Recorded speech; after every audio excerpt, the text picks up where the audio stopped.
I thought it was just a joke, something silly I said in the middle of a conversation, never realizing it would be the last thing that pushed my husband away forever.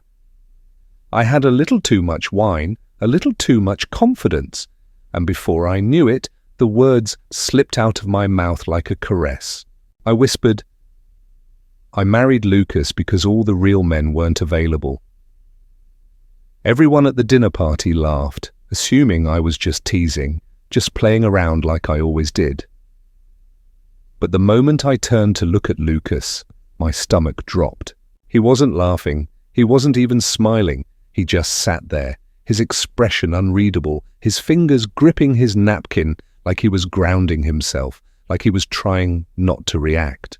Then, without a word, he placed his napkin on the table, stood up, and walked away. Just like that. No yelling, no confrontation, no dramatic exit, just a quiet, final walk out that told me everything I needed to know. I had finally done it. I had broken the one man who never stopped loving me. At first, I told myself he'd come back. That was Lucas, after all. He was patient, understanding, always the type to let things cool off before addressing them. So I waited. I stayed at the dinner party, pretending nothing was wrong, forcing laughter, ignoring the concerned glances my friends gave me. But deep inside, I was unraveling. When I got home later that night, expecting to find him in bed, I found something else instead. Silence. His closet was half empty, his toothbrush was gone, and there on the kitchen counter was his wedding ring. My breath hitched in my throat, my heart pounded in my chest. This wasn't like him. He wasn't the type to just leave, was he? Panic settled in, but I pushed it away. He just needed space. That's what I told myself as I texted him. "Lucas, where are you? Let's talk." No response. I called, straight to voicemail. Another text, another call, nothing. The sinking feeling in my stomach grew heavier with every passing hour. The next morning, his side of the bed was still untouched. He was really gone. I didn't mean it, at least not the way it sounded. It was just one of those things you say, without thinking, without realizing how deep it cuts until it's too late. The truth I had always known. Lucas was a good man, maybe too good for me. He was kind, patient, loving, everything a husband should be. But that was the problem.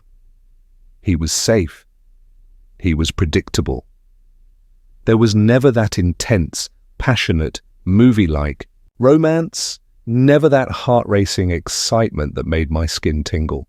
And I had let that fester inside me for too long.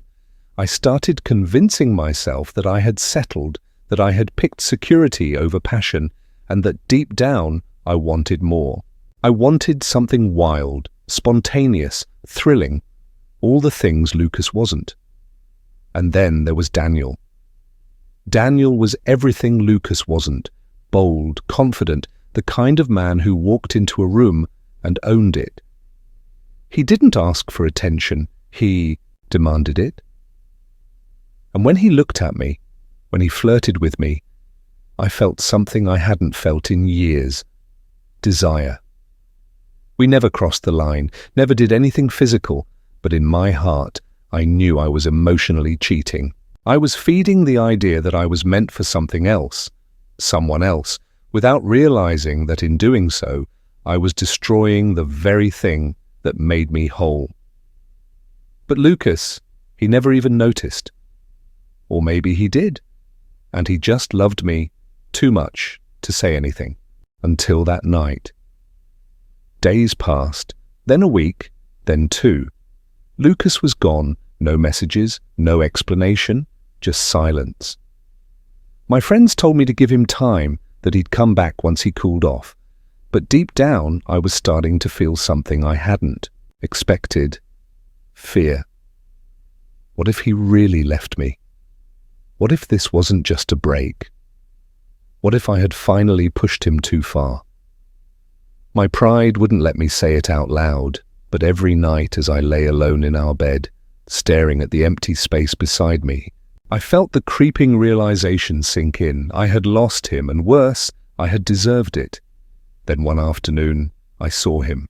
I had walked into my favorite cafe, expecting to grab a coffee and wallow in my own self-pity when my eyes landed on him.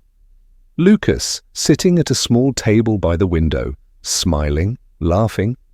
And across from him was her. A woman who was everything I wasn't. Graceful, confident, effortlessly beautiful. She wasn't loud, she wasn't overly flirtatious. She was just happy, and so was Lucas. My chest tightened, my stomach twisted. He looked at her the way he used to look at me. And the worst part? I could tell she appreciated it. She appreciated him. Something I had never done. I wanted to march over there, to interrupt, to remind him that I was his wife, that he was mine. But I didn't, because deep down I knew the truth. Lucas wasn't mine anymore. He had moved on, and I had no one to blame but myself. Regret is a funny thing. It doesn't hit you all at once. It creeps in slowly like a shadow that never leaves. I spent years looking for something better, never realizing that the best thing I could have ever had was right in front of me all along. Lucas didn't yell, he didn't fight, he didn't seek revenge. He simply walked away, and that was the most painful punishment of all, because now I would spend the rest of my life knowing that I had thrown away a good man, a man who loved me fully, a man who would have stayed forever if I had just let him. They say you don't know what you have until it's gone, but the truth is, sometimes you do know, you just never think you'll actually lose it. And when you do, it's already too late. If you enjoyed this story, don't forget to subscribe for more. Real-life stories of love, betrayal, regret, and second chances that never come. Because sometimes the worst heartbreak is the one you caused yourself.